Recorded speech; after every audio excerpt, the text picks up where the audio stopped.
Good morning, good evening to people joining from different part of the world. Welcome to the AOQR ECN talk series, Quatern Stories. So before we go on to the talk, as this is the first event by the AOQR ECN, I would like to give a short introduction about the AOQR and the AOQR ECN. So everybody working in the quaternary in India would be familiar with the AOQR. AOQR ECN is the early career network of AOQR, and it was officially inaugurated in the 2026 Indian Quaternary Congress in Pune. So the primary we can't. There is echo going on. We can't hear you. Am I audible now?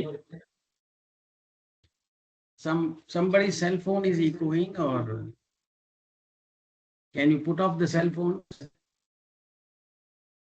So is it okay now?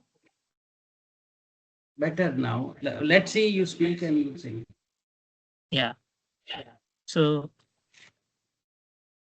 the primary aim of AOQR ECN is to amplify the voices of ECN or the early career researchers, ensuring that their perspectives, contributions, and concerns are being heard by the wider scientific community.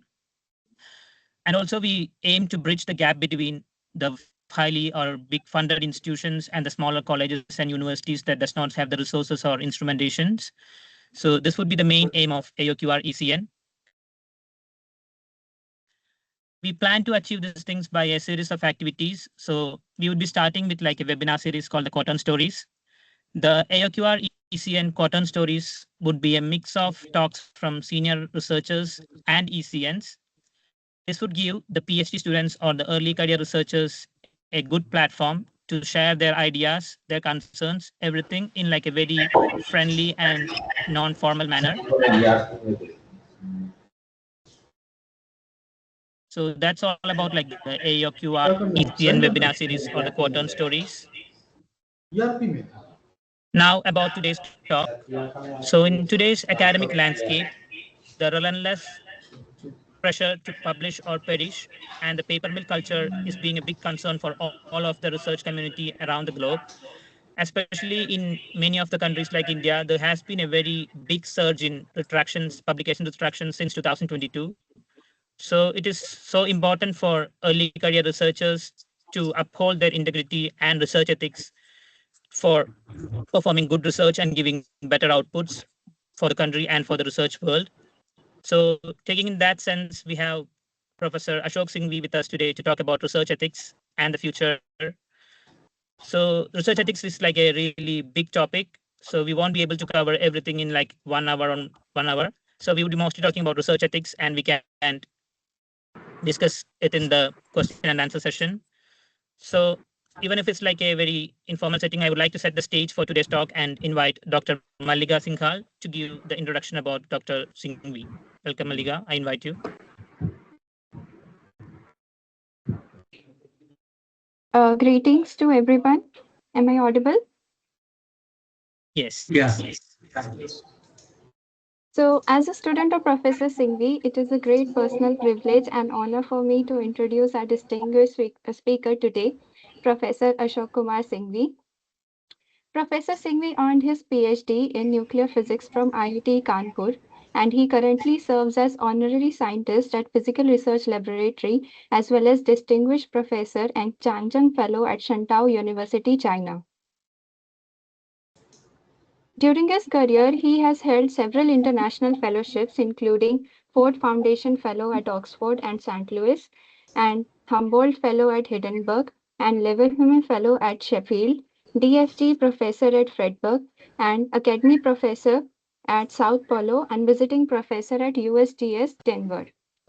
Professor Singhvi is internationally renowned for establishing India's first luminescence dating laboratory and has also played a pioneering role in establishing more than 10 luminescence dating labs across India and several others abroad. His research has contributed to studies of paleoclimate, desert evolution, and human dispersal. He has received numerous honors, including Krishnan Medal, the National Mineral Award, the Farooq Esbel Award from the Geological Society of America, the Decennial Medal of the Indian Geophysical Union, the National Geoscience Award of Excellence and K. Naha Medal. He is also elected in several scientific academies, including the Indian National Science Academy, the Indian Academy of Science, the National Academy of Sciences, India, the Third World Academy of Sciences, and the Geological Society of India. So I can go on and on, but Ayappa told me to stick to the time. So with this introduction, we are pleased to have Professor A.K. Singhvi with us today, and I would like to welcome him and invite him to deliver his talk. Over Thank to you, you sir. so much. Can you mute everybody else except me? Yes, sure, sir. Okay. Can I start now? Yes, sir. Over to you. Yeah. Thank you, Dr. Das. And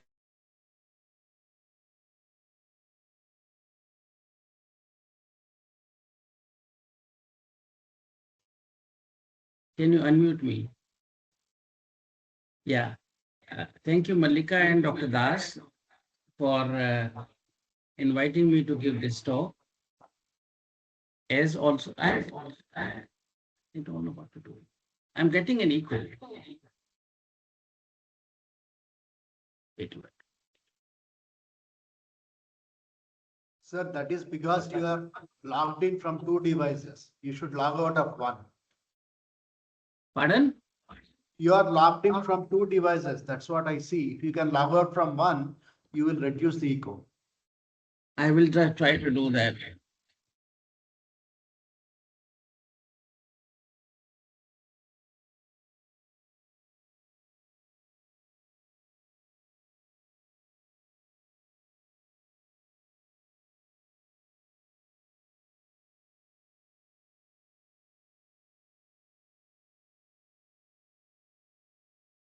Will this help? Hello? Yeah, Yes, yes, sir. now it is clearer. Actually, it's much clearer now. Yes, Yeah. sir. Okay. Thank you. Thank you so much. I will start with, I'm still getting echo. So I'll start. I don't know what to do. Ayappa, Am I can you on? mute yourself? Ayappa. Yes, because Yes, sir. a few are not. Yeah, now it's fine. Now it's fine. Can you hear me? Yes, clearly. Yes, sir. We can hear you. Can you make the presentation full screen? I will make it full screen, but don't know how to do it. It's near the cross button that click on the square. Yes, yes. Yes. Okay. ये phone बंद कर देना. Yeah, thank you so much. Am I okay now? Sir. Hello? Completely Yes, clear. sir. Yes. Yes, sir, you Yes, are sir. audible. Yeah. So thank you so much. Before I start my lecture proper, I would like to thank Dr. Das and Dr. Malika. And it's always a pleasure to be introduced by your grandchildren. So I'm very happy to be there with them, and also see my students, including my wife being in the audience. So I'll have a good luck of speaking in front of them without being interrupted. That said, I was been discussing a few things with the colleagues here, and I have introduced two slides to give a wider perspective. And then I'll start with talk paper. Now, if you see this slide on the screen, what do you see? You see, normally you will see a black dot or a white dot.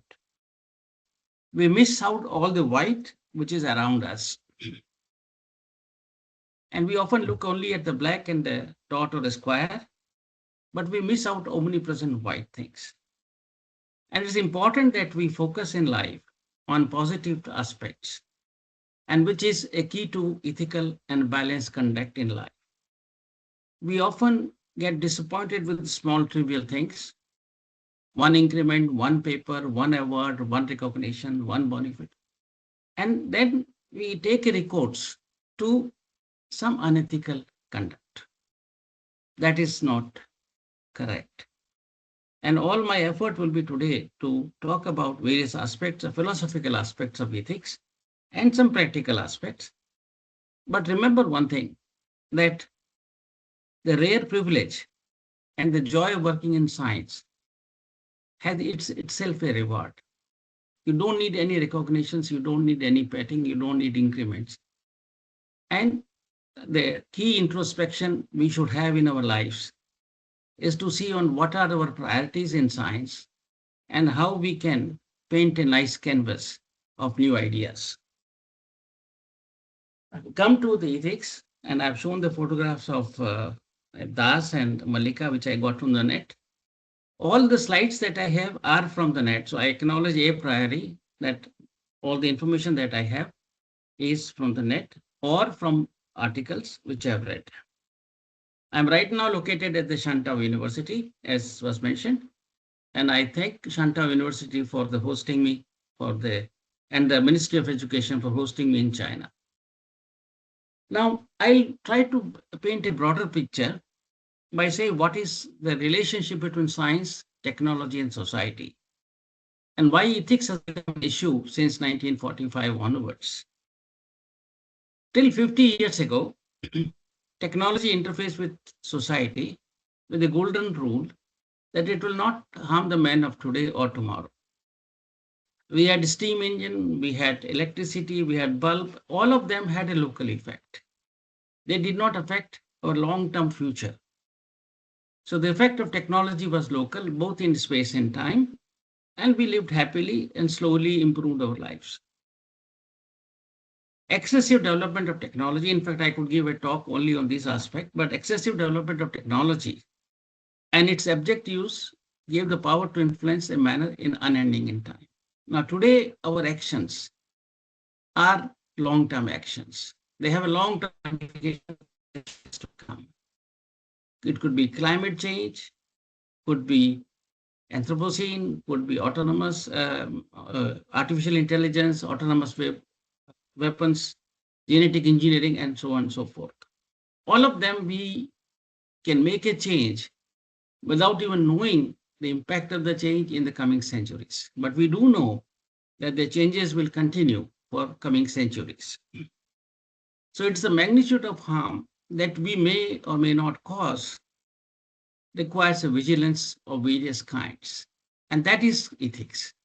How do we make sure that our future generations, 1, 2, 3, 4, 5, or hence, are not affected by our actions today? So we need to think of a framework on the ethics of man and machines of today, of tomorrow, and the far future. And that's a very important aspect that we need to think about. We should also be looking at a constitutional level consideration, the mental distances. That means we think of today in space, ourselves in today's space-time, in the past and the future, and make mental construct of what could be happening. It's a kind of a sociological, psychological construct aspect, but we need to bring it in to be able to ensure that our ethical considerations are correct. Future sustainability would require ethical science, ethical biology, ethical artificial intelligence, ethical policies, ethical scientists, ethical teachers, and above all, ethical geosciences. And I may say so that geosciences, if you look at future sustainability, about more than 70% of the sustainable development goals can only be successful if we have good geoscience input. I can also talk about Global South, but I will leave it at that. But it's important that there is a large section of the world where the impact of climate change will be happening, but we have no inputs, no data to help them out with their consequences. That's another talk I could be thinking of. So we have to take in terms of long-term view and the short-term view, and the academics like you, politician bureaucrats have to work together to solve this problem.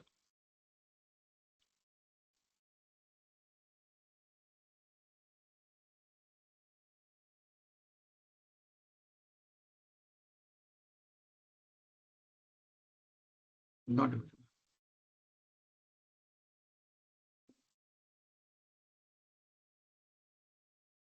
Now, what are the areas of social concern? The present rate of change is tremendous. We took 200 years to do industrial revolution. We took 30 or 40 years to do IT revolution. AI ML is changing our lives in virtually real time. How do we handle the society? Can you hear me? Yes, sir. Hello? Yes, sir. Yeah. We Yes, can sir. How do we, proceed. how do we handle the society that we can cope up with these changes occurring so rapidly?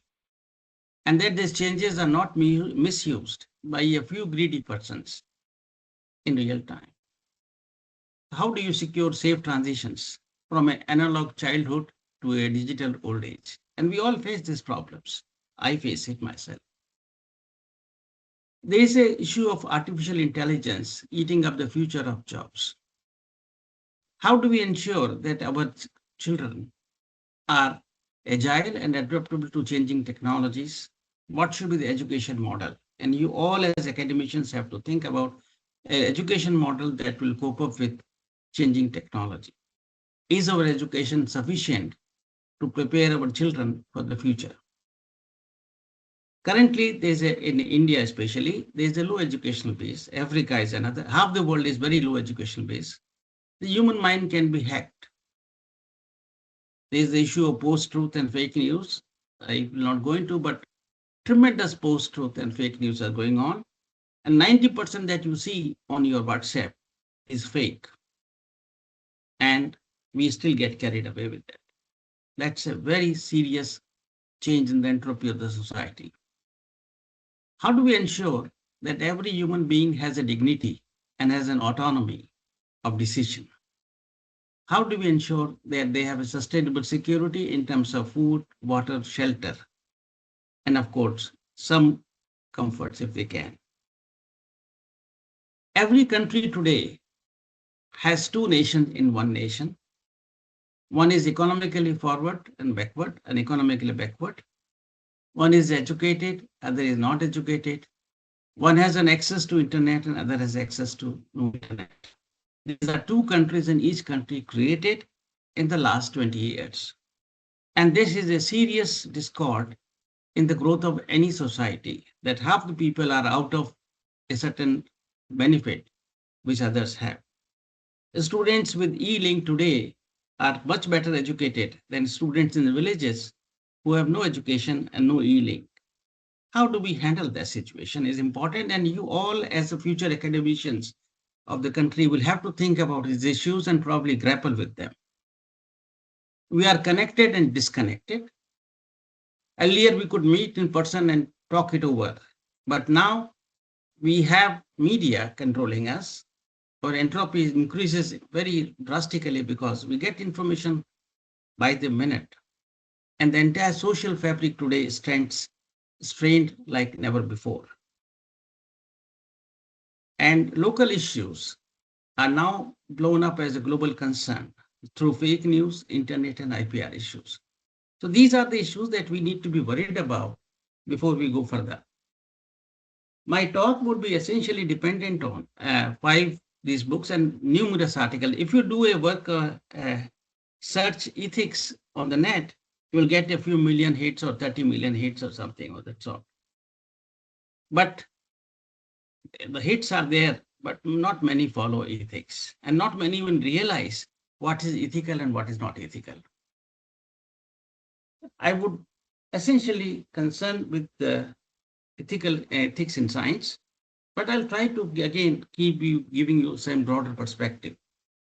There is a COPE guidelines. I'll come back to it later, but essentially it's on publication ethic, and I urge you all to see the glossary of those. It has got a section on glossary of terms.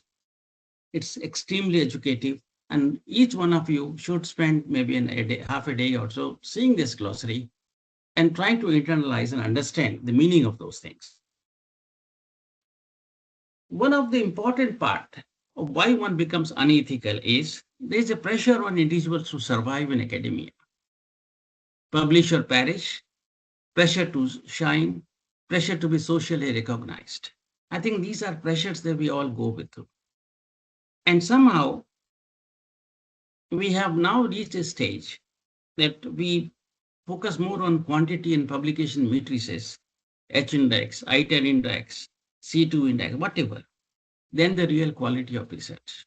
There's a real mad rush going on numbers rather than quality. And these two articles essentially highlight that what is important is what is not written, what is written, where it is written is not important, but what is written is important. We need to know the quality. Now, we do not have the time to assess the quality, and hence we hide behind matrices. And that's where the unethical practices begin to happen. Another article, which was written by my friend Professor Lakhotia, is one of the key persons who has talked about these issues in detail on publication integrity, authorship, and misconduct. And I will talk about some of these issues. And again, I mentioned that COPE guidelines, this link you please follow and look at the glossary at least. We all do namaste, and that is the formal beginning of ethics. Namaste means that I bow in respect of the spirit in you and in me myself. I respect myself, I respect you, I respect the divinity in you and respect the divinity in myself. I think first it was used in 4,000 years ago in Indus Valley. I have no way to check it, but this is what I understand from the literature. But this ethics, how many of us follow this? We do our namaste, but we never follow in the spirit it should be done. The key guiding principle in science is to help develop science and scientific enterprise for the reliable benefit of all, animate and inanimate, and harm to none, by the fairest possible means and through an enabling and inclusive environment. That is the key issue. And this involves, if you look at, and I'll come to these later, integrity, progressiveness, progressive understanding, respect and transparencies, excellence in innovation, passionate behavior, and collaboration of various kinds.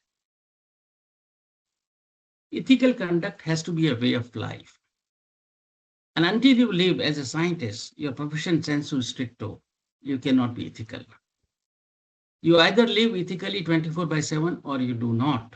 You either live as a scientist and think logically all the time or you do not. I cannot be a scientist in the lab between 9 to 5. And then I go to the temple and expect miracles to happen. That doesn't happen. And if you do so, then you are perhaps a split personality, and that is not going to take you far. Scientific method is observation, question, hypothesis, experiment, conclusion, result. We do not expect anything around us without this cycle of scientific inquiry. And I think that's very important for us. We have to live our profession if you want to be ethical. And the key words are logic and evidence. Examine and critically, everything is examined and critically re-examined repeatedly. What says faith, beliefs, and miracles. We have to mentally condition ourselves to be logical and one who seeks evidence for everything he acts on or works on.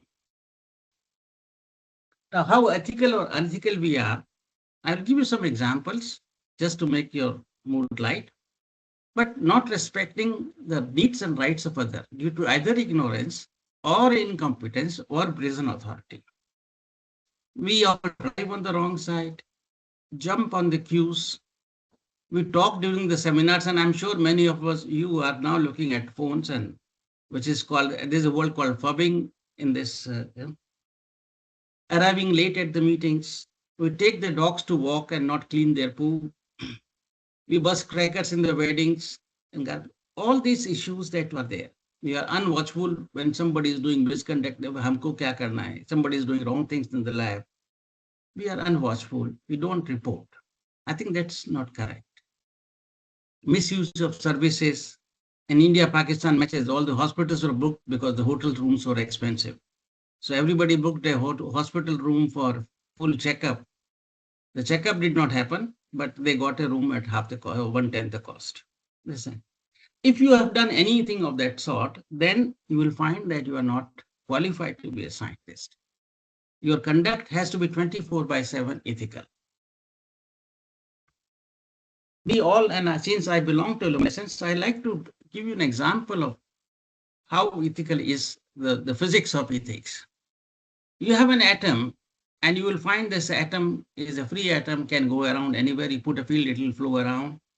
And it has got its own energy state, E1 and E2. Nobody is a free bird. But once this atom comes into a solid, then there are only a few allowed states which are available to it for the electrons and holes to stay. And there are areas called the band gaps where nothing could exist. Similarly, from an individual to society, you will have certain do's and don'ts created for an ethical behavior. So I think I see a parallelism between an atomic physics perspective and the societal perspective, that as an individual, we get add-on responsibility of conduct in the society. So you have to move from individuals to group to organization, and each one brings in additional level of responsibility. Ethics is knowing the difference between what you have to the right to do and what is the right thing to do. That simple small difference, and all the issues of bias, fraud, peer review comes in this ethics aspect. The universal principle of ethics was essentially defined by a Canadian, Larry Colero, in 1987. And he said there are three things. One is personal ethics, I'll come to that later, but interpersonal ethics, professional ethics, and global ethics. Interpersonal is concern for well-being of others, autonomy of others, trustworthiness, benevolence, being just, compliance with law. Professional ethics, when it comes, you have to be impartial, you have to be objective, you have to be transparent, you have to maintain the confidentiality, you have to do the hard work that is needed, you have to assume professional responsibility, and you have to be interpersonally correct in ethics. And the global ethics is that none of your actions will affect the life in all forms. You will also care for interdependence and responsibility for the whole world. I mean, what you do today here may affect somebody in America tomorrow. You have to put society before self. Global laws and global justice are there. Environmental stewardship is an important aspect that we all have to cater to. And respect for all, animate and inanimate. There are 5 ethical standards: the practical approach, the rights approach, the fairness approach, the common goods approach, and virtue approach. Essentially, the practical approach is that my actions will not harm anybody. The rights approach is that human dignity and human autonomy and the right of everybody is preserved. Fairness is that all are equal, and if there are unequals, they are defensible. Now, for example, why should in a company the chief executive and the labor get a differential of pay of few thousand? The labor may get a few hundred rupees, the chief executive gets a few million rupees. How much is correct? How much is it's an ethical dimension which many people grapple with. Common goods approach is that you have a contribution to community, respect and compassion for all. Healthcare, education, safety come into that common good. And virtue approach is that what is the ideal situation? Ideal virtues for full development of humanity, which means you have truth, honesty, courage, passion, generosity, integrity, fairness, prudence. And then you ask a question, are my actions consistent? And am I working at my best? So these are the ethical standard, general standard. If you look at scientific enterprise, science seeks to find basic rules and follows them for a logical, rational, evidence-based inferences. Scientists seek to understand the rules of nature, and ipso facto, any minor deviations they occur or they cause makes them non-scientists. If you are looking at the rules of nature, means our own rules of conduct come into picture. Sciences ensure security, unhappiness from greed for gains due to due diligence. But we feel unhappy with small gains. We don't get this, we don't get that, and so we become insecure. And that leads to unethical approaches. Now, we must also remember that science is a collective enterprise. It's always incremental. We always stand on the shoulders of Newton, Maxwell, Einstein, Gauss, Darwin. And that itself, we assume that they exist. But if you were to cite Newton and each one of them, your paper will be much smaller than the science you are to cite. But we don't even cite them. But it essentially teaches you that it's a cooperative enterprise. And it reminds you that whatever you have done, which you think is great, is still very tiny in terms of the contribution of the society which has been made. So science constantly reminds you of the tininess of our contribution. And only excitement is that it is hope that one day your science will help somebody in some way. This compact, and the society funds you because they trust that your science one day will help society, as it's happened in the past. So this compact with the society has to be preserved. And that means our actions have to be such that the society can trust us with money, with the support that we need for our work. Remember, only science can provide a mental training, a compass to help navigate individuals and the society to be responsible, reasonable, respectful, and ethical. I'm essentially giving this because I'm a bit worried about the present context of things the way they're going. That bit worries me. So I've taken a slight extra time to talk about these general issues. Now, some of the ethical points in our scientific enterprise, which we all should ponder and think about, where is our science? Science is observation, collection, analysis of fact. There had to be value free. It need not have to adhere to any values, any beliefs. It should be neutral. It should be rational. That is the key issue of science. So the main question becomes is, what is the science we should pursue? Whatever science you want to pursue, what is the science? What is its value and relevance, either in the conceptual or in applied space or resources? So we need to examine the science we do and its relevance either to the conceptual space and it's a part of our ethical conduct to do so. What are the deliverables? What is the hypothesis we are testing? What will be the methodology? Will it be interesting only or will it be interesting and meaningful both? And I think we should look at meaningful science rather than interesting science, given that the resources are limited. How to ensure that the funded sciences will not obscure understanding? Now, there are many funding going on today where science is done to obscure observation of a phenomenon which should be observed, but you will do something which will give you negative results and then put an unethical publication would put the research onto a wrong track for some time. And by the time you discover, somebody has made millions. This happens. So like a bad chemical who has side effects, but you will obscure and say this is safe to use. By the time you realize, a generation has gone through suffering. This happens, and it is happening everywhere. How do we state the transparency of choice of experiment? We need to be very transparent in the choice of experiment we do, the models we use, and what are the caveats. Each model has its own limitations, and we need to explain that. How do we decide that how many observations you have to do? Especially in medical sciences, how long do you wait for a field trial to be completed?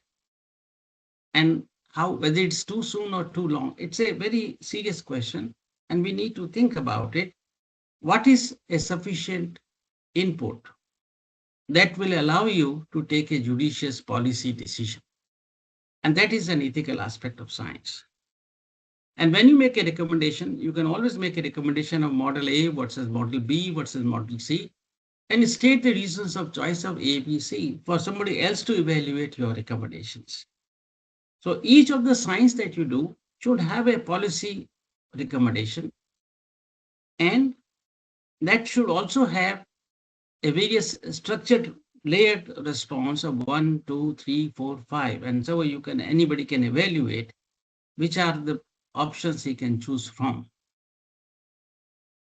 when is the time ripe to communicate research? I see an immense trend in people going to newspaper and media without even peer review. I saw something and I report. And you must have seen in COVID times, there were hundreds of comments that were rapid analysis method, this developed, that developed. But then where are the products today? Nothing.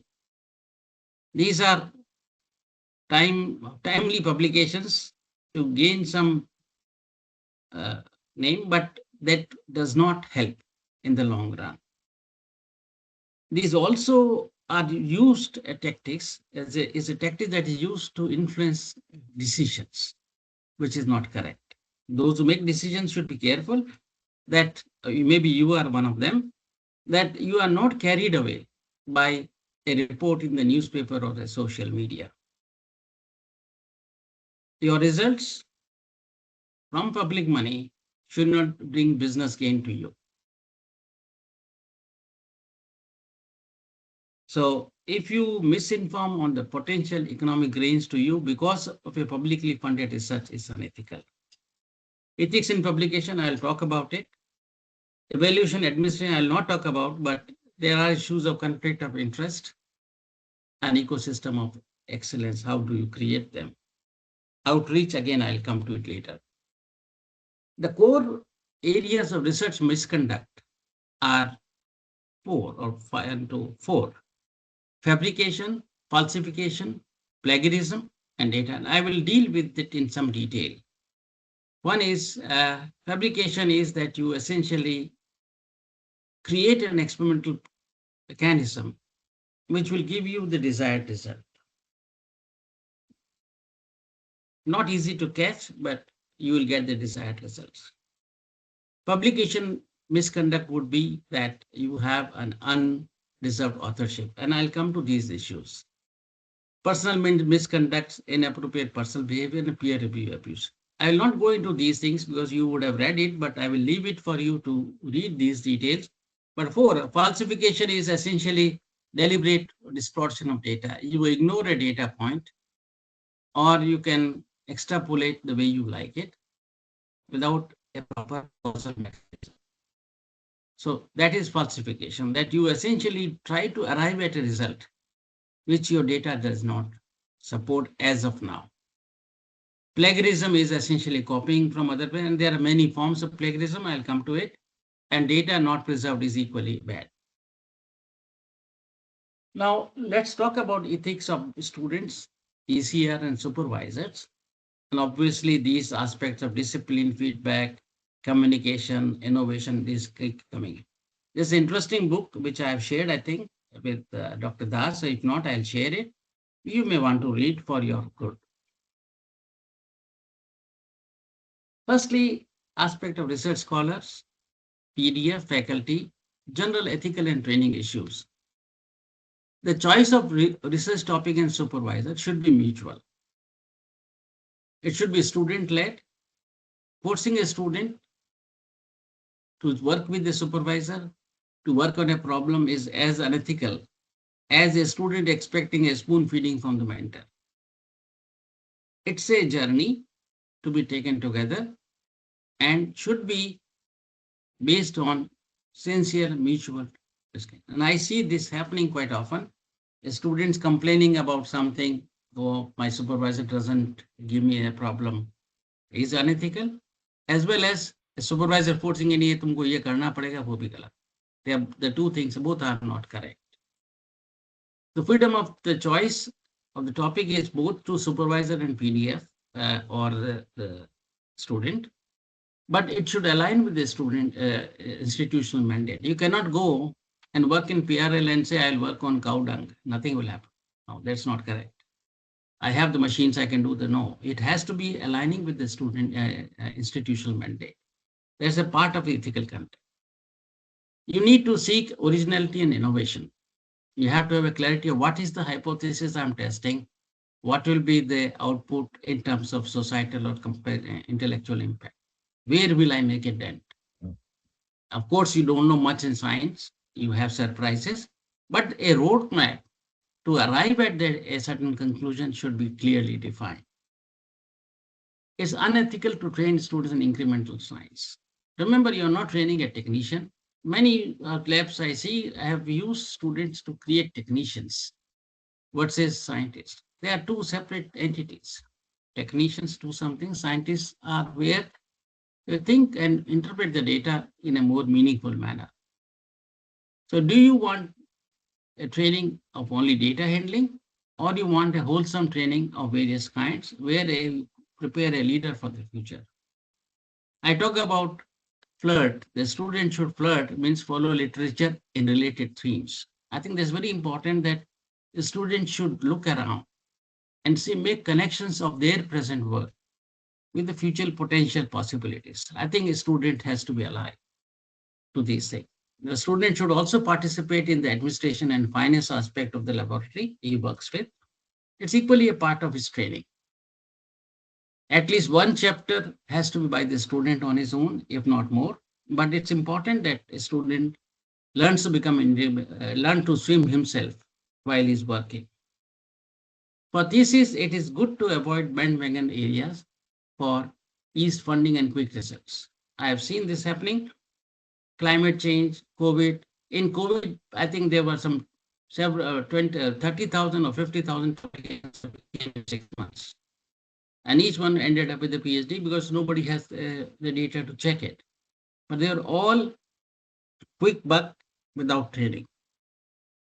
Sustainability. All these are also ran where you don't have to define or justify your project because it's already approved. Everybody says climate change is important, we'll get funding.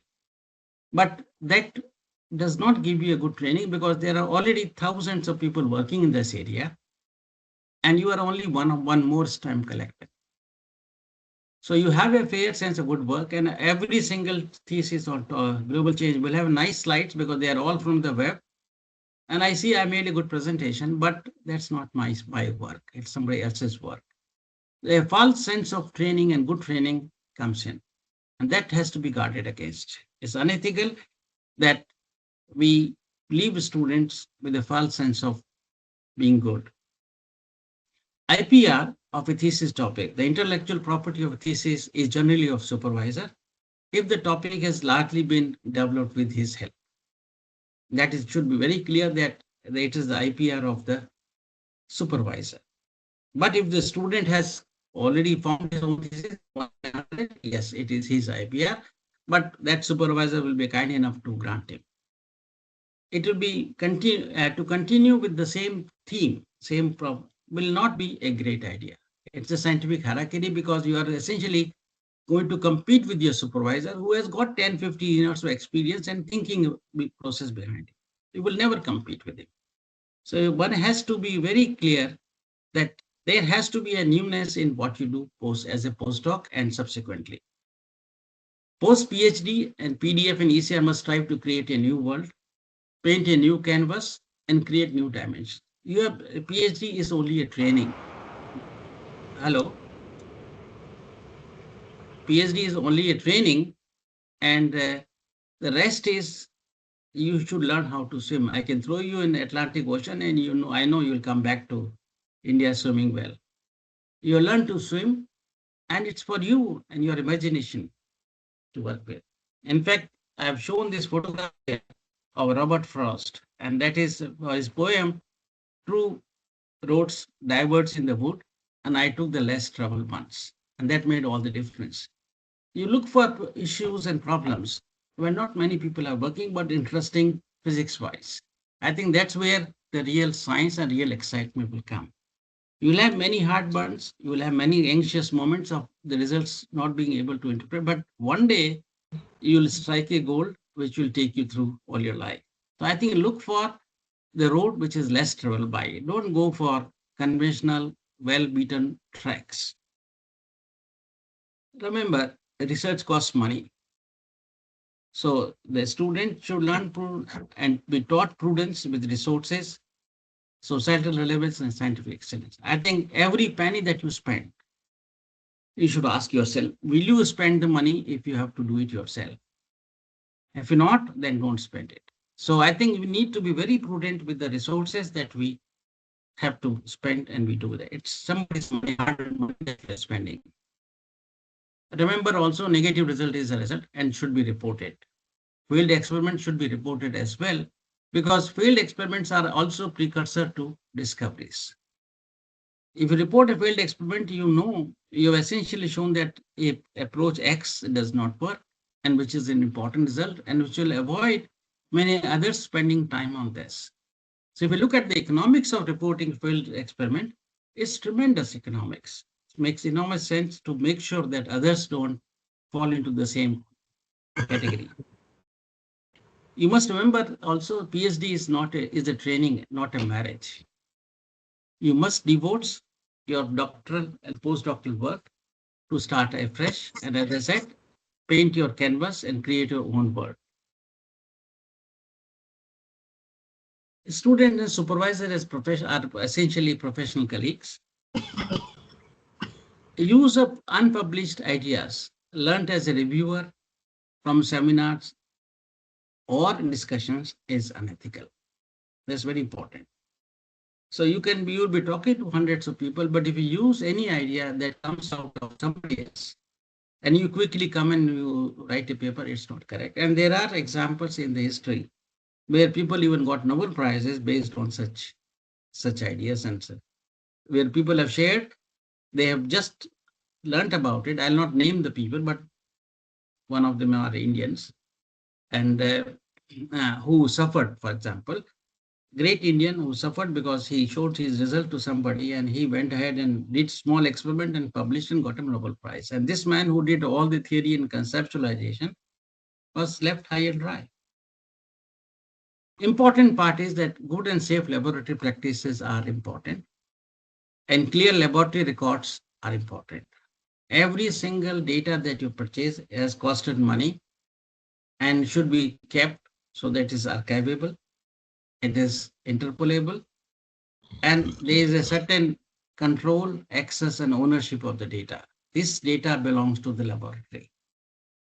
So laboratory logs belong to the institution. You can carry a copy, but everything else will be determined by the institution's governance and archival system. And every single data that is produced in the laboratory has to be properly archived. I don't think we are good in, including myself. I think I feel bad about it that many of the data we lost because you were not so well trained that time. But now it's increasingly important that every data source has to be kept and preserved for future. For biologists, of course, you need to worry about animal trials and ethics committee. These are separate guidelines. I'll not go, but I thought I'll inform them. Credit and collaboration should be discussed a priori. Who will do what will be the credit, what will happen a priori, so that afterwards you don't get into troubles. IPR of a research as a facility belongs to the user, not to in charge. If I have a machine, I don't own the IPR. Machine has come from public resources, and I'm only a custodian. So expecting IPR of a work based on idea of somebody, but using a machine that I happen to be a custodian is not ethical. It has to be the user. You could be a party to it, provided you also add to the scientific content of the work. Only the work of the student should be included in doctoral thesis and publications. This often I've seen that sometimes to help somebody that give this chapter or half a experiment to this one, this is not correct. Let this take time. But I think keep a student's interest in mind when you work with it. Diversion of results to other students are unethical, that is as above. Students should write their thesis, and supervisors are only to ensure that the presentation is proper and correct. The students must write their thesis. And publication can be joint. And I give two examples where people have duped their students for the fact that they understood that they'll get double right. And there are two names which come to mind is Millikan and Fletcher. Millikan oil drop method, we got Nobel Prize. Fletcher was the student who did it, but he never got the credit. And Raman effect should have also Raman Krishnan effect and not Raman effect. I'll not go into the details, but these are now talked about quite often. We must also remember that out of 1.5 million articles which are published annually, 82% articles in humanities and as many in science are not even cited once.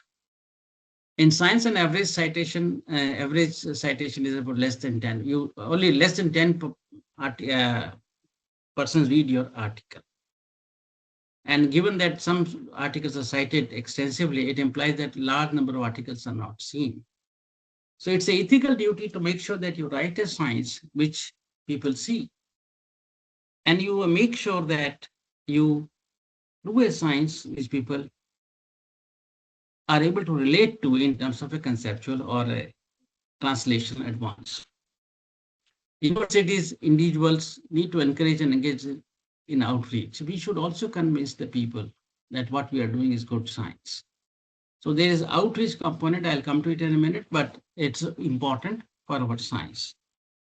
And as I said again, undue urgency to go to press or media without a proper peer review process should be avoided sensu stricto.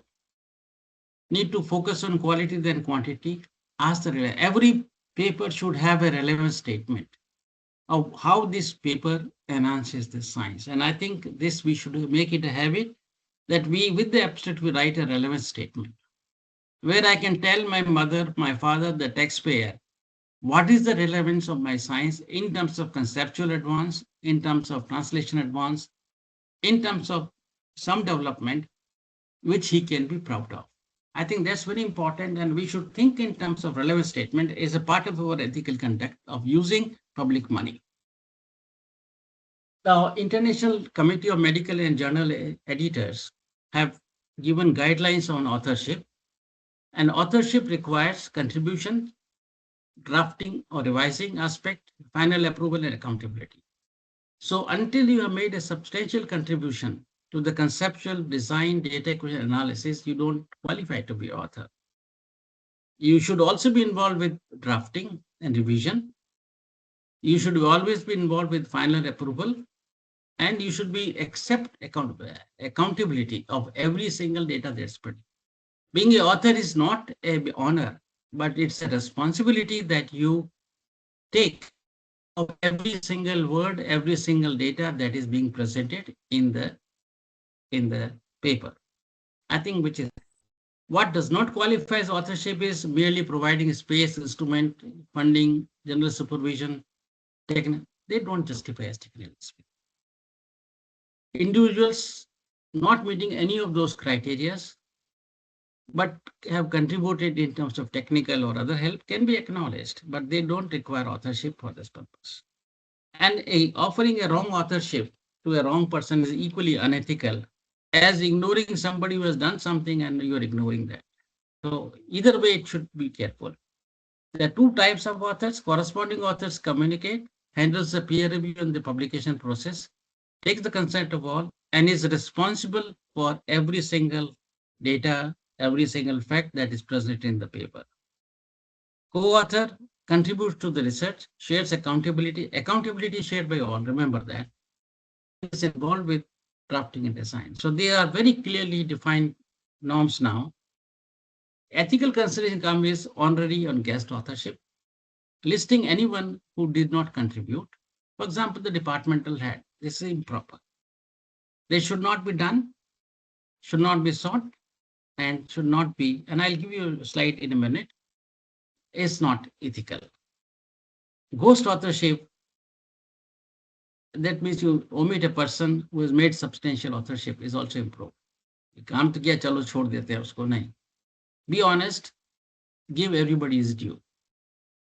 Complementary authorship is now a trend quite often, that I give you an authorship, you give me an authorship. We end up with more publications, both of us, and we can do a citation multiplications. That is not ethical. I request you to see these ethical guidelines whenever you have time.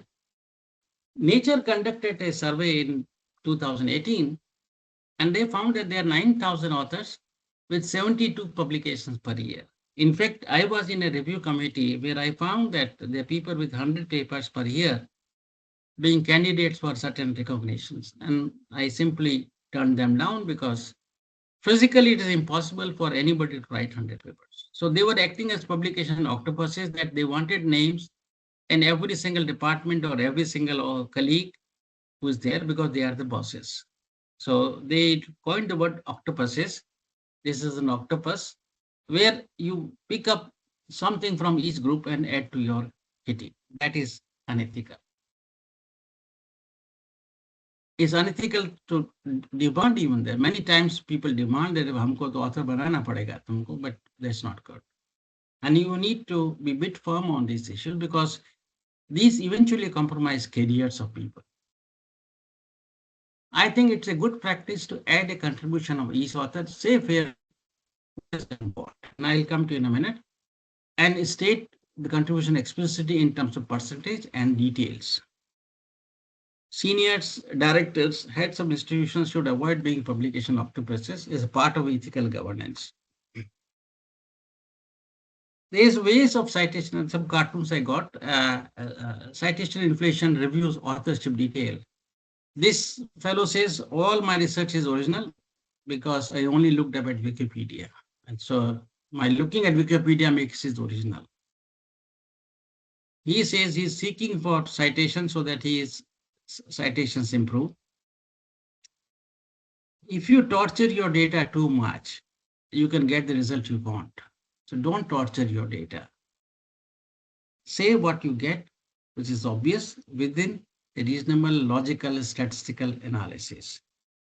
And don't seek authorship when you is not due. Now, authorship, order, and meaning. In multi-authorship order, if you have multiple authors, one single author, you don't have to worry about it. Two authors, you don't have to worry about it, because authorship order essentially reflects the contribution, and it is also determined by the disciplinary convention, which should be stated then. The first author is the person who makes the largest contribution, typically data collection, experiments, analysis, writing, and he essentially one is that drives the project and receives the most citation credit.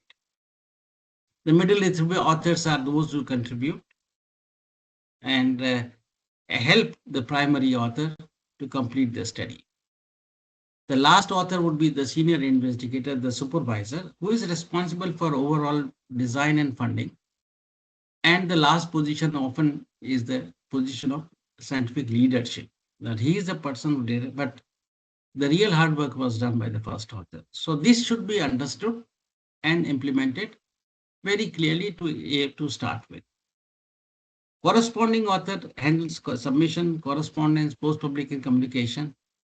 And this person also assumes the integrity of the author list and the data, that he is responsible, that everything in the background has gone through internal discussion, consent of all was carried out. So corresponding author has a responsibility that is often not realized. Corresponding is not that my name and my email goes. No, it also conveys a responsibility that you assume as a corresponding author about all aspects of the integrity of the data, the author list, the consent, and everything else. Transparency is the key, and major journals now include author contributions.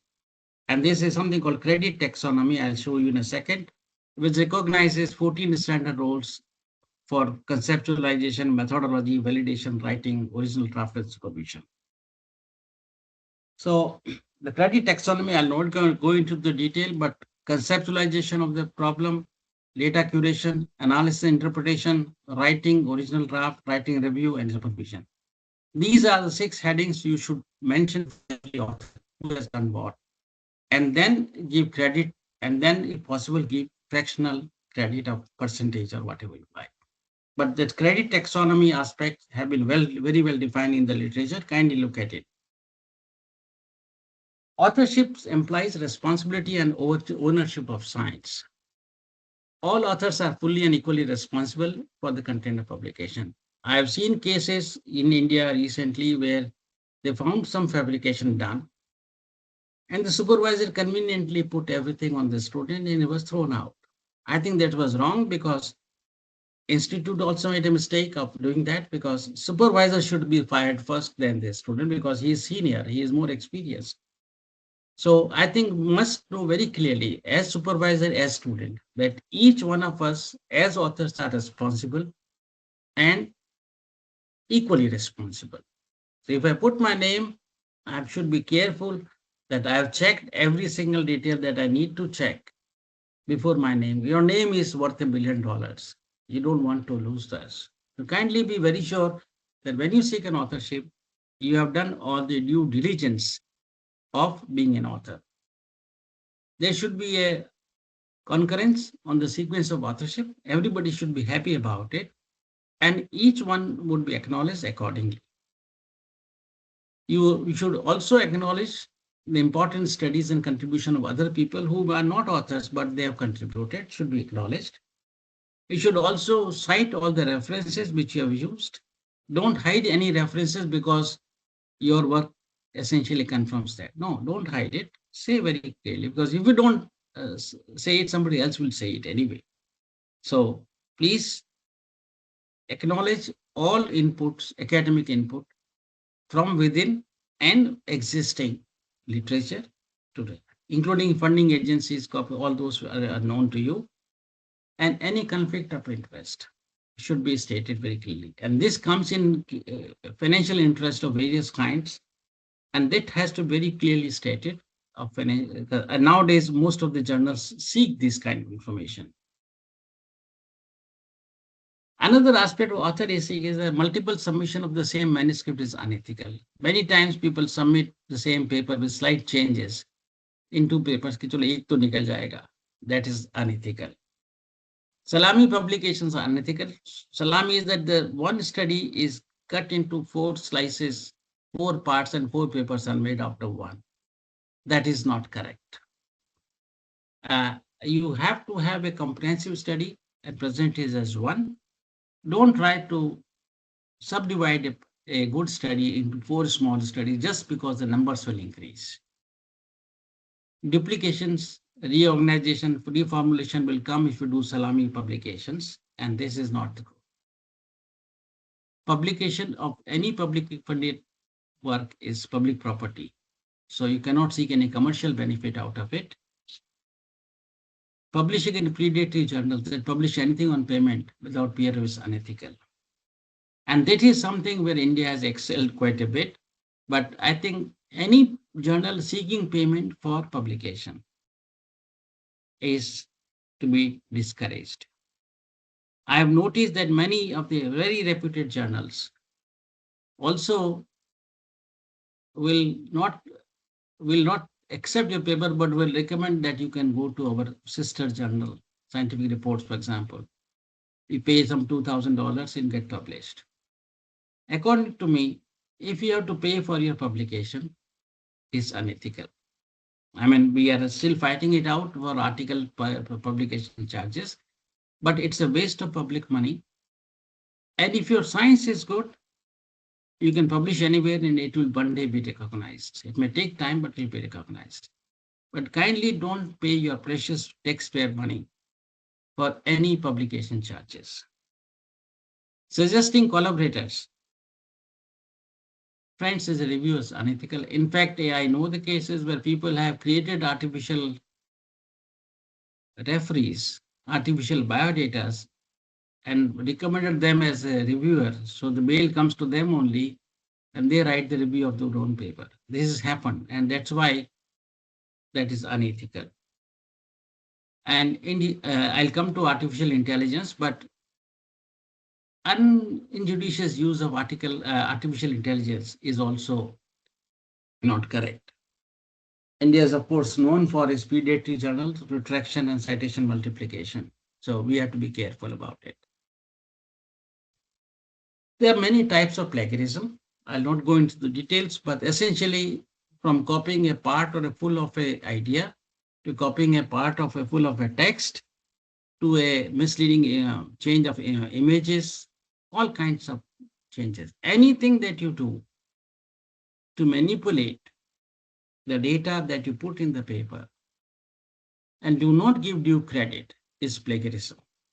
And nowadays, every journal has a software. One of them is Turnitin that will check for any plagiarism. They'll check word by word, and then up to 20% they accept because some technical word will remain the same.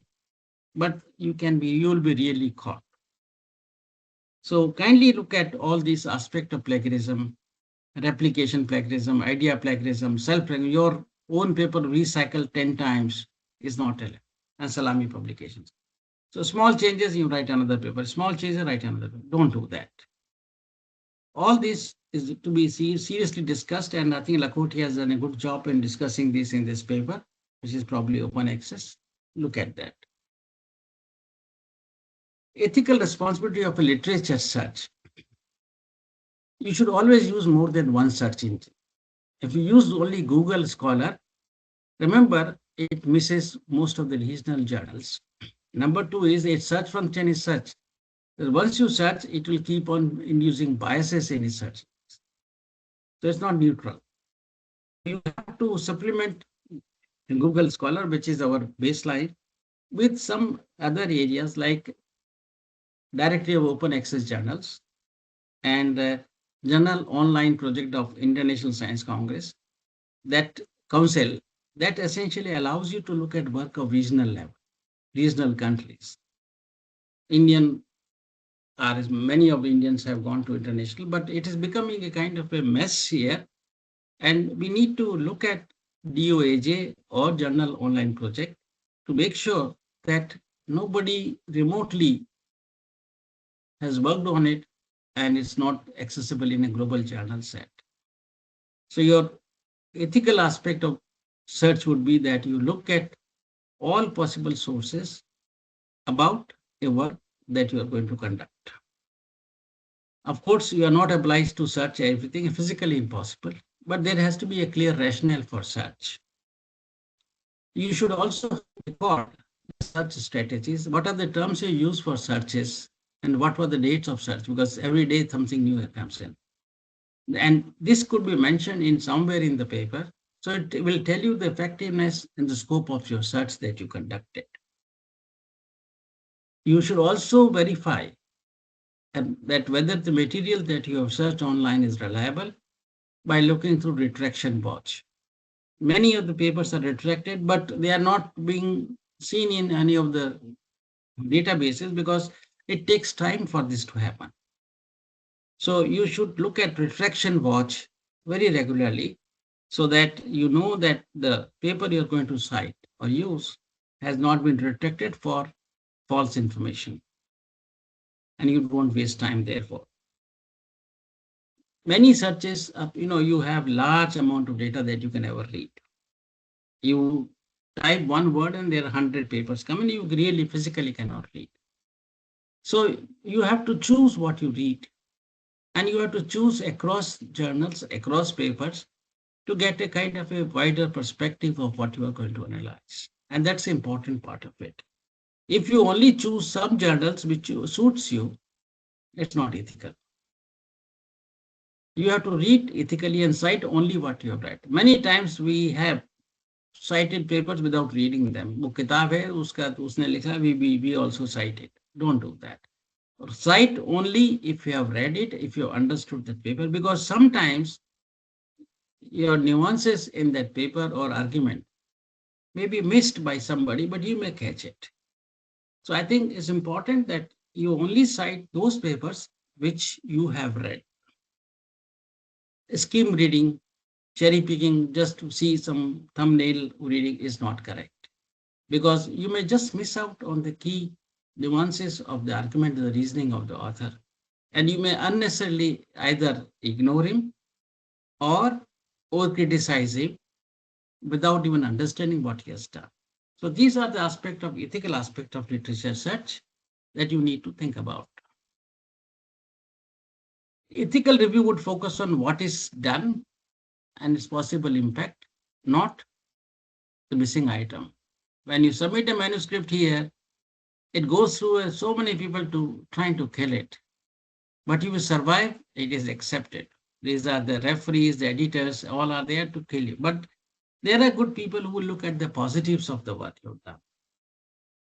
You often find that people are sloppy nowadays. They would write reviews like, on the whole, I found it to be quite marvelous, yet desperately awful, and at times apart from the mediocre bits. So essentially, you cannot make out from the referee's comments or what is it you do. And that's important part of our edit. So as a reviewer and editor, you need to avoid personal biases. You should state conflict. If you are working on the same problem, state a priori that I am working on this problem, so I have a conflict of interest and I will not review this manuscript. I could accept this manuscript because I know what is others have done, so I know how to fine tune my work, but that's unethical. You should provide a clear and conscious review, should be helpful, constructive, and don't be derisive. Don't be derisive at all. Be helpful, be constructive. These are the positives, this way it can be improved, and this needs to be looked into. I think these three elements should be a part of a good review process. Many times, and we have faced it ourselves, Chauhan knows it in the audience, is that sometimes the manuscripts get delayed endlessly. And it's because somebody as a reviewer is trying to gain priority over your result. Though you are first, but he keeps on delaying it for one reason or the other, and that's unethical practice. Expecting authorship based on your critical reviews is grossly unethical. Sometimes I do a good review and then I ask the author that I should be also author because I have given you good review. That doesn't work. Confidentiality of papers with you is for review. It should be maintained. And if you share the paper with the student or anybody, should mention him as a co-reviewer. That's allowed, but you should mention that this paper was reviewed by me and my student XYZ. I think that's allowed, but as far as possible, confidentiality is an important part of it because it's somebody's future that you're dealing with. That paper may essentially make or break somebody's future. So that's a serious business that you need to look at it. Then use of any unpublished, if you manuscript comes to your review and you want to use his data for your paper, is unethical. You cannot use that.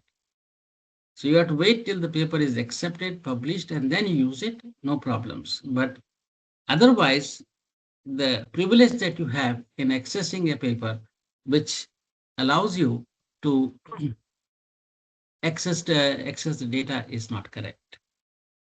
Publication details must not be shared shared with media or anybody till a formal publication is issued. That is important. You should not go to the media if there is there. Then be vigilant towards ethical misconduct of authors and reviews. Yes.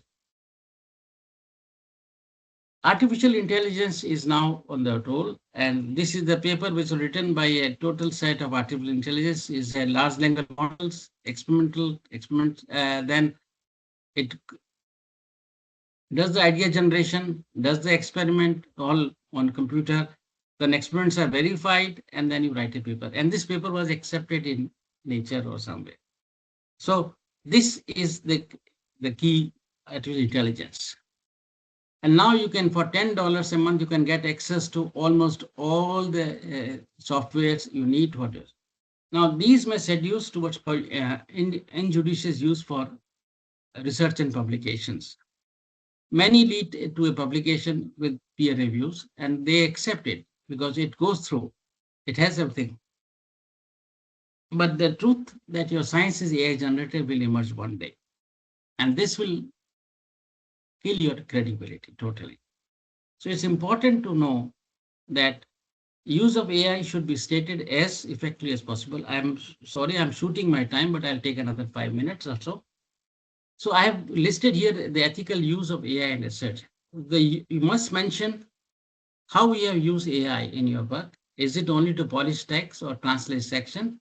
Or you have asked AI to generate the whole manuscript? You need to state that very clearly. The important part of AI is that it essentially looks at the data that is available. Not that it cannot generate new data. So the reliability of the data that you use is good, and it can also hallucinate. In fact, very recently, AI generated a new mineral and said it was found in some 18th century or 19th, ebonite or ebonsonite. It took people long time to understand that it was a AI generated name and it was fake.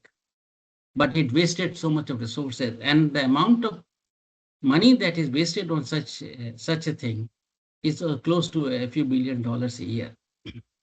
So we need to be very careful about. I don't have the time to go into this, but now we have plagiarism. They have a AI plagiarism or whatever you call it.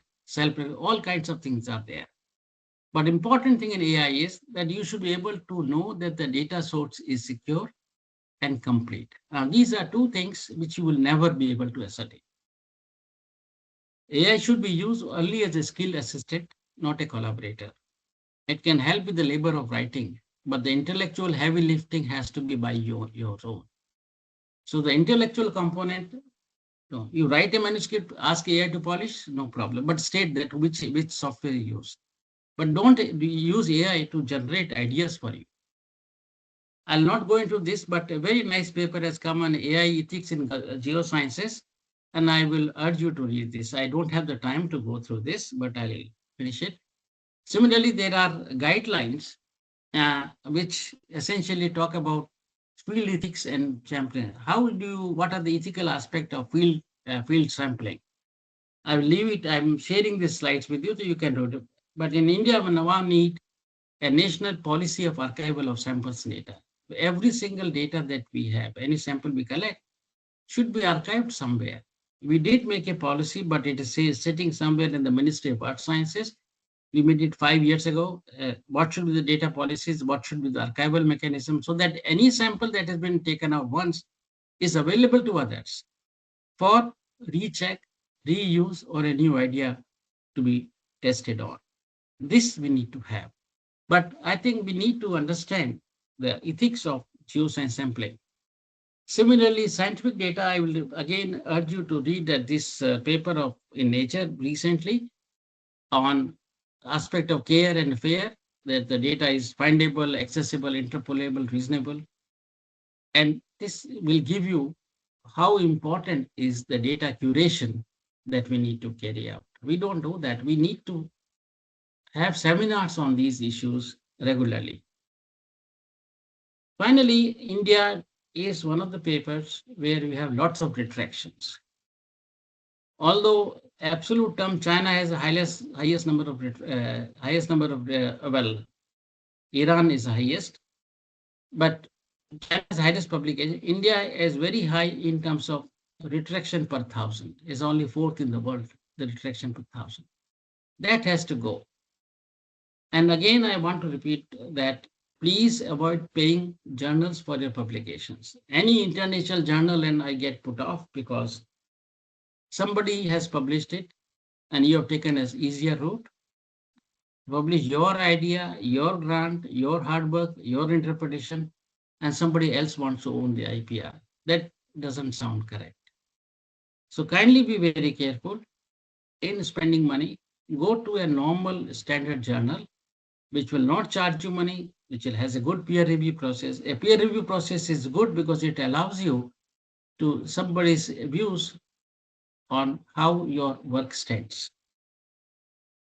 I'll not go into, but there are many softwares now which essentially help you detect unethical practices. So be sure you will be caught today or tomorrow. Software like Turnitin or Inago will for scan cycling. There are software which will look at the image forensics. If you have done any manipulation image, they'll be able to figure out. And now the databases are becoming so strong that you cannot escape this. And once you lose your credibility, you will never get it back, of course. And this in Nature, I don't expect to read, but Nature has given us a checklist of what should go into a review process and for finding a misconduct. So again, this paper is Nature 2020. You can see this. Media interaction, I've talked about again and again that you should have a relevant statement, but don't go to media without going through a peer review. That is unethical. That's all my request would be. Finally, I like to share a quotation by Walt Disney. The more you are like yourself, the less you are like anybody else, which makes you unique. The problem with most people is that they spend time to live, trying to spend their lives trying to emulate others. And so we have lots of copies, but few originals. You need to be not copying anybody. You have to be yourself. If you remain yourself, and that's what I would like to say you, if you remain yourself, trust yourself, remain confident of your competence, you will not need any unethical means. You do have to do just one thing, but do it well. Number one. Number two is, I talked to you about flood, that if you explore around your ideas, the chances are that you will hit a discoveries much more than you keep milking the same technique again and again. This is security. You have a certain output, a certain stability, but the gains are only made when you venture around and explore.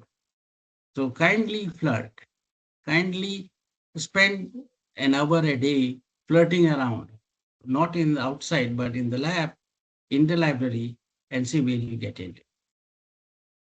As again, Walt Disney says, I can never stand still. I must explore and experiment. I'm never satisfied with mark. I resent the limitation of my own imagination. So I think you have to be introspecting constantly. So what? And you ask the question, so what? What is new you have done? Can you be very critical, self-critical? To never be satisfied with your work or new dimensions. A vision for my colleagues. Please think about what's the vision of your life? What's your perceived role of society? What's your positive impact? How many people you have given hopes or will you like to give hope to? What is one thing you would like to be remembered for? Do you want a page in the history or a line in history or a word in history? That you have to decide. And what is the relevance of your work? So kindly think about these issues. Ethics, care and compassion. So we need to be thinking about all those young people who are still toiling without basics. And every penny that we spend is at the cost of their comfort, their future. So we have to be very judicious in making sure that we have a societal connect. I don't have time, but I could give another lecture on these issues. There are some useful publications that you may want to see. I've already circulated this copy to Dr.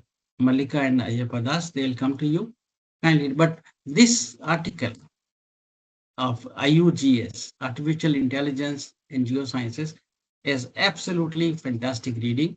I urge you to read it for the sake of reading it and, of course, using it. Thank you so much.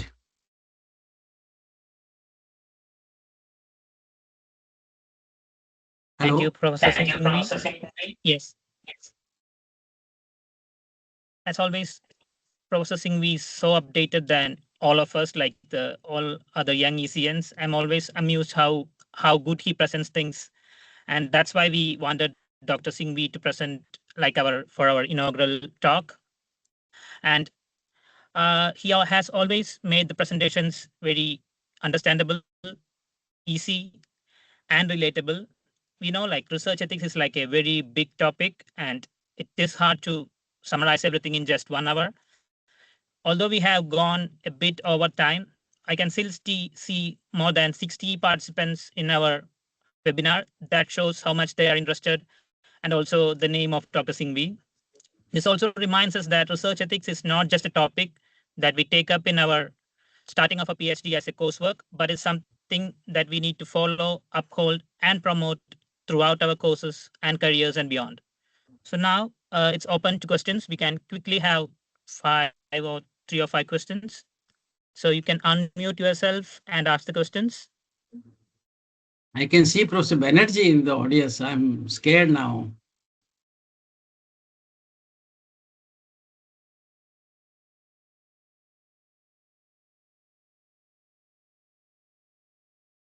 So if someone has questions, you can unmute yourselves and ask. I think I took too long, so people may be tired by now. I'm sorry about that, but I wanted to cover this. So Yes, it's fine. It's completely all right. We wanted a really good inaugural talk, and you made it really wonderful. Thank you, sir.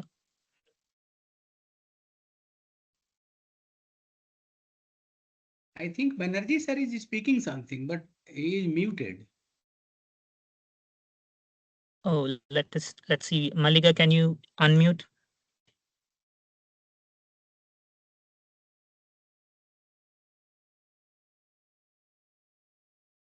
now Banerjee is muted still. You can unmute all. I think unmute all. That's it. Yeah, okay.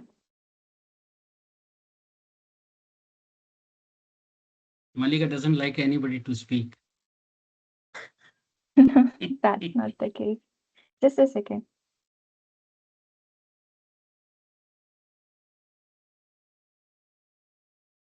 No, I think sir is muted from his end only.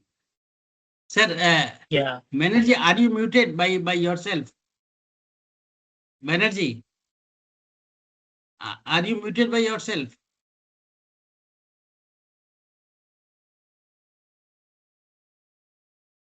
I am not able to unmute him. Sorry.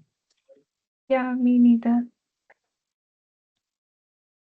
Can you call him and say unmute करो अपने आप को? Banerjee को, Neeraj Banerjee को phone करो. Neeraj Banerjee, DM Banerjee. Can you unmute yourself, Banerjee?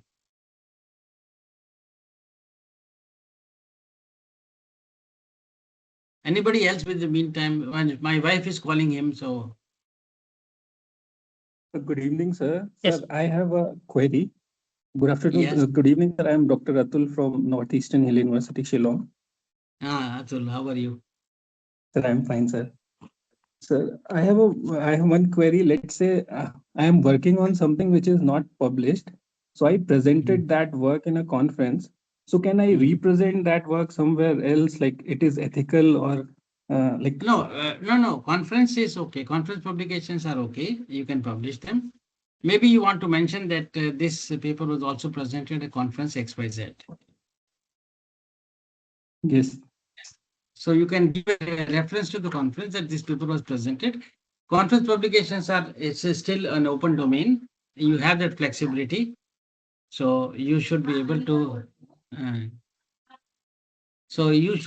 Present it. But normally, a good policy will be that one conference, one paper, and that's about it. Be careful about it. Okay, sir. Thank you, sir. So I think that's a good policy to present once or twice, but normally once is enough. If it's a local conference, yes. Okay. You want to reach a wider audience, but international conference, maybe once is enough. And if you want to do it, then you have to mention that you have also presented this abstract somewhere. As long as you are clear and state clearly what you have done, I think that should be all right. But don't present the same paper for 3 years at the many conferences, which is not ethical. Because sometimes many people present their kind of put a control on the IPR. That is not to be done. If you have a publication, abstract plus then should be followed with the publication in a reasonably short time. Okay, sir. Okay.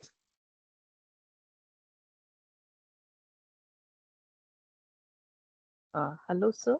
Am I audible to all? Yeah.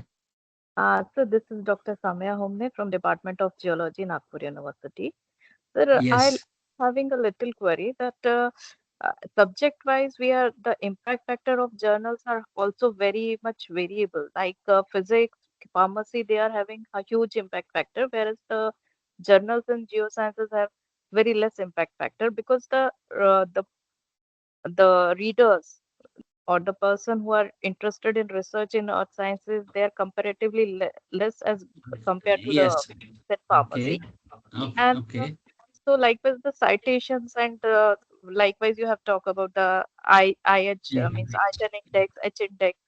So is there any normalization factor which can be What happens is, I must tell you one thing. I have been involved with these kind of evaluations across disciplines within discipline. So geosciences would be looked with geoscientists only. You will be compared with geoscientists because you know that their citations are low. You will not be compared with biological sciences. No. So be sure that when they compare, they'll compare you with a similar geoscientist, number one. Even within geosciences, they would look at a sensible review panel would look at which subject you belong to. Suppose you belong to paleontology. Very few people work. Very few citations will come. But the work may be important. So then a good review would be, a good analysis would be where I essentially look at what is it you have done rather than how many citations you gathered or what is happening. So it has to be a quality evaluation, which many people want. But you don't have to worry about citations because when the citation comparisons are done, that is within a subject discipline. I will compare like with like, an apple with apple, orange with orange.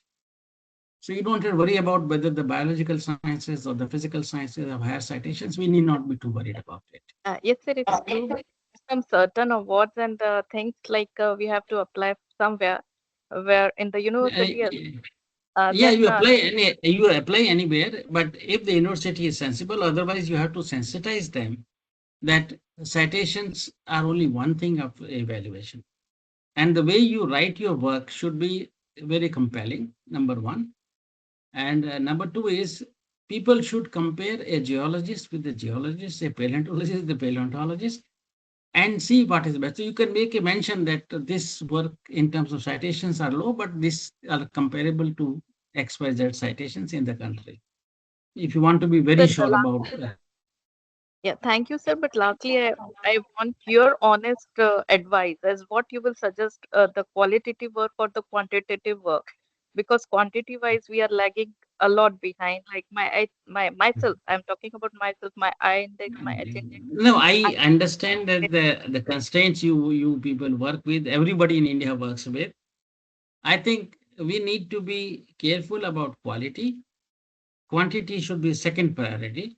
Yes, you should write more, you should work more. Nobody stops you. But more important is what you write, what you publish is more important to me at least. So I would eventually want to see 5 or 7 good publications of a candidate before I make a decision. Or I will seek an expert advice on that. And that's what we do in, say, for example, INSA. I used to do that. I used to ask 5 people of that subject across the world whether they would consider him comparable to their own fellows. And then we would consider somebody. Now, there are subjective biases, and that's why we talk about ethics. There are people biases, subjective biases, caste, creed, everything comes in our decision making.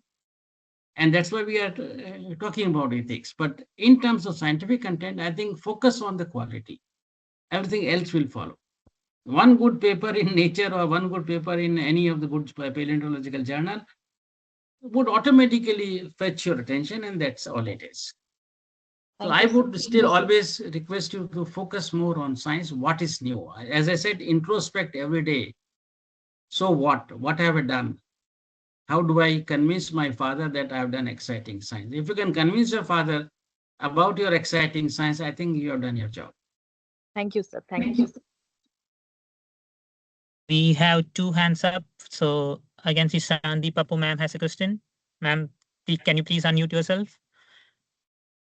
Yes. Hello. I have no question, but I just wanted to say this has been one of the most inspiring and marvelous lectures I've ever heard. And it's as useful for What us you said, at our age. It's as useful for us at our age as also for the youngsters. And it's been absolutely fantastic. That's all what I want to say. Thank you. I could not hear you. Echo. There was a lot of echo. Okay. All I want to say is one of the best and most inspiring lectures I've ever heard, and it's as inspiring for people of my age as it is for youngsters. So much to learn. So thank you. That's it. Oh, Do I pass your test? Thank you, ma'am. Now Okay, we have thank a you so question much. from Sandeep Roy. Sir, please. Sandeep Roy, yes, Sandeep. Sir, good evening, sir. I'm Sandeep Roy from Nagpur GSI. I know your voice, so don't worry. Sir, it was really very good listening, and like I have one query, sir, from my side. If some of my work, suppose I'm working, some of my work is having a local significance, and I put it in any journal, and the review comes that you should give a global context to it. You should give a regional tectonic framework. Your data should speak something more. But my data, honestly, ethically, doesn't have that much of content that I can generalize it to a global significance. Now, my ethics doesn't allow me to go give a bigger this thing conclusion or a bigger remark with my limited data field data. What should we do? In this case, you should go for a actually local journal which will take this paper. And then there is an option of your to mail PDFs to everybody else in the world who may be interested. And that DOAJ kind of effort is that only that articles which are good, but of local significance or local relevance. So it will be recorded there and people can access your papers there to them. So I think if you cannot build up a global story or can you put in a global context, do write in a local journal like Journal of Geological Society or Journal of Earth System Science, where it will be valued. And then feel free to share the PDF with all potential users, which is as good. So, but I must tell you one thing that if the paper has got one good idea, people will find it out and use it. Thank you, So, sir. Because, thank you so much, अच्छा sir. Idea होगा तो लोग use कर लेंगे. They will find out. People find, then Google is very good to find this out, that any good ideas will not be missed. It will be one day be traced out very quickly. So don't worry, you write in any journal, people will find out. Thank you so much, sir. Because data doesn't permit me to stay in a global context. तो वो करना नहीं चाहता. That is your decision how you want to present. Yes. But even if you present in an Indian journal, I'm be sure if the idea is good, it will be picked up. Thank you, sir. Thank you so much, sir. I hope we don't have any more questions and we can move forward to the concluding part. Oh, sorry, we have one question from Sanjay Singh Neki. Yeah. Can you unmute yourself? Am I audible? Yes, sir. Yes. Yes. Sir, thank you very much for a very nice lecture. And I'm from NCPUR, Goa. And I have a question on one thing you said about the APC charges. So my question is basically that nowadays all good journals, they have the APC charges. So what should we do? Let's say if you want to publish in GRL. So in that case, we don't have any option. So we have to anyhow pay because that is a gold access. No, hold on. There are some journals which are journals owned by society. And GRL is one of those probably. So there is no commercial angle there. I would still recommend, and personally, I have not published any paper by paying money, except one paper which I did not know that there was APC charges and somebody else paid for it. But I have never in my life paid for any APC charges. I will not go to a journal which has APC charge, number one. It is my personal decision, right? Now, if you have a journal like GRL, you say, which is prestigious, but it's probably owned by a society, which has minimal commercial angle, yes, you may try to do that. But like I would not submit anything to geology, though I may have many papers which can go to geology because they ask for money and I don't have money. There is a question of your personal decision that do you want to spend taxpayers' money? You want to spend taxpayers' money on such things. If your paper is good, even in current science, it will be cited. So So I it's will all about never, the sir. So it's all about the ethical choices what person make yeah, when they are your personal publishing. ethical choices, that uh, you have Choose, to choose, make and you have your to choose. personal choices. But I will never pay for a penny for an AP. अरे idea मेरा है, पैसा मैं लाया हूँ, काम मैंने किया है, पेपर मैं लिख रहा हूँ, पर वो आईपीआर और उसका मनी वो उसको चाहिए, किस लिए भैया? Definitely. Yeah. So I am very, and in fact, I am actually struggling with the Government of India, ANRF, that we should not allow any APC charges to be paid from public fund. 150 crores are earmarked. For what? 150 crores, I'll fund 150 projects of 1 crore each. 150 scientists get empowered. That's more important for me than spending so much money for article, 30, 40, 50 article. $2,500 for what? $3,000 for what? Yeah. So I will personally, consciously never, ever pay money for publications. Thank you, sir. Thank you very much. That's my take, and that's my take, and I have made a Definitely, choice. I got your point. Thank you. नहीं, बहुत सारे journal है. EPSL is good. There are many journals which publish. We had two EPSL papers came in no time. ESPL came in no time. No money paid, and they are good journals. Yeah, I know.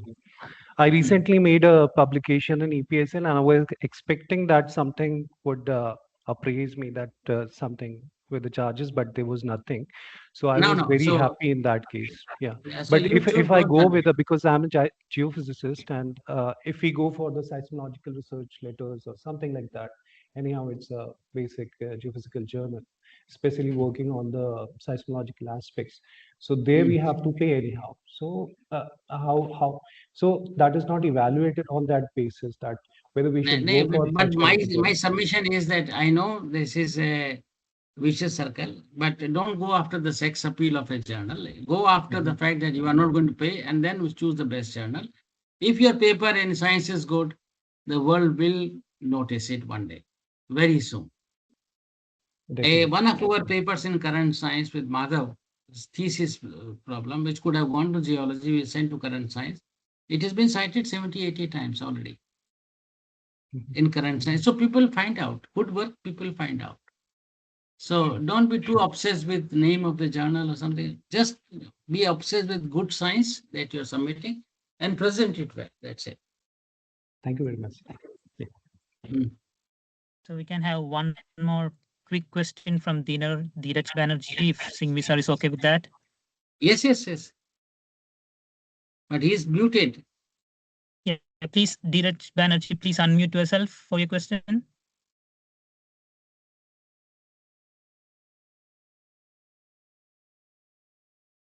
Or you speak on a phone. You speak on a phone and I will.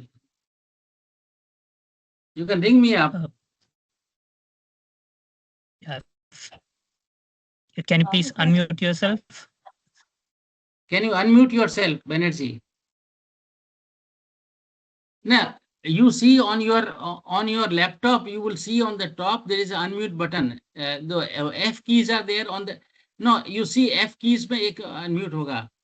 You see F keys are there on the top. Is it, by any reason F keys are pressed? You see F4. Can you press F4? And your laptop, can you press F4? On the top, the very first set of keys, on the top first set of keys. F4 or F5? F4 or F4. Mine is F4, but F5. There'll be a mute thing there. Can you see unmute yourself? Anyway, there will be mic signal made on that. So that should show up. No, it is not it. You speak out. Phone kar do. I think. Banerjee, I am going to ring you. Hello. Yes. Tell me. I can hear you.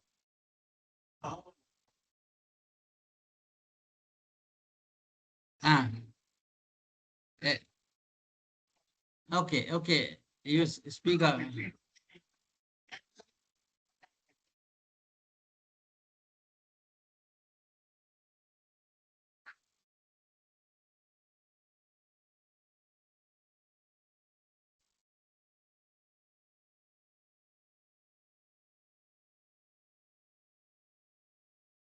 Yes.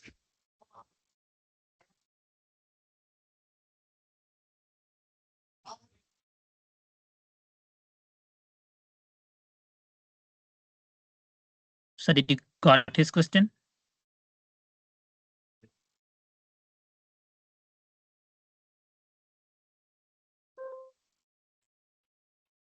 I think I mentioned to you very clearly that it is not the quantity, but quality is important. And citation index has no meaning whatsoever.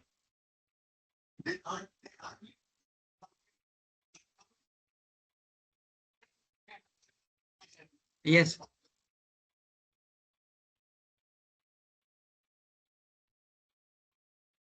I think, Banerjee, the duty of people like you and me would be to sensitize the community which interviews people against this.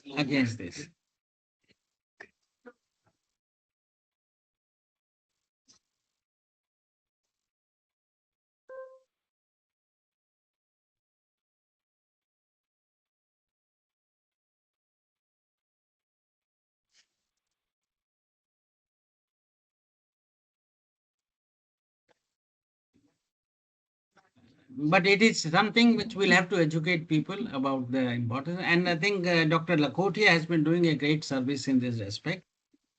And there could be another talk on this issue as well.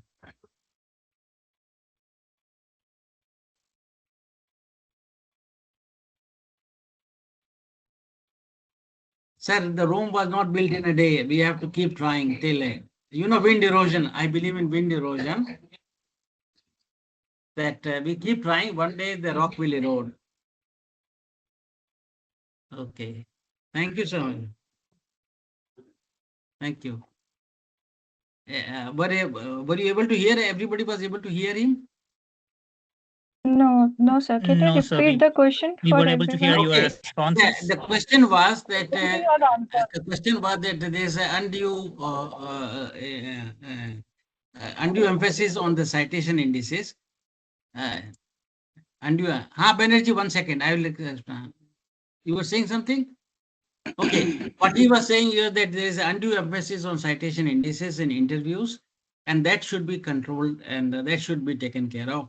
And I said it's the duty of the seniors like him and myself or anybody else who have to educate people about the fallacy of citations as much as possible and educate them that how to evaluate people. We have written many articles, many court cases are going on, but I think, and Professor Lakhotia has done a great service in first 2 articles that I showed you, emphasizes that part of that H indices are not important. So I think don't go after H indices, go after the quality of work is my request to you all. Have I made sense? Yes, sir. Yeah.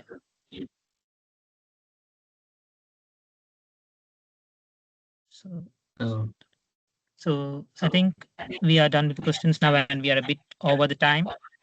So thank you all for joining us today. On my personal note, I am currently at Oxford, but I am a student of Dr. Lindo Alapad at Christ College. So technically, I would be also belonging to the long list of grandchildren of Dr. Singhvi. And it has been my personal honor to host him today.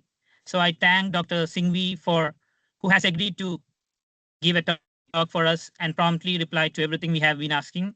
He has also kindly shared us some of the PDFs of the research ethics notes and books. So we would be sharing that soon in the AOQR ECN group. Now I would like to thank the AOQR for enabling us and supporting us for all these initiatives. Last but not the least, I would like to thank all the current AOQR ECN representatives. You can see them in my screen now. They have been brainstorming a lot of ideas and initiative that we should do as an ECN. And also I can see a lot of senior professors and researchers in the screen now. I would also want them to make their students available for all the other ECN activities that we would be initiating soon. So thank you all once again. And I also like to thank Mallika and also everyone who has supported to make this event a success. So thank you again, all of you. So see you soon in our next lecture or next webinar series. So mostly it will be from one of our ECNs. So thank you, everyone.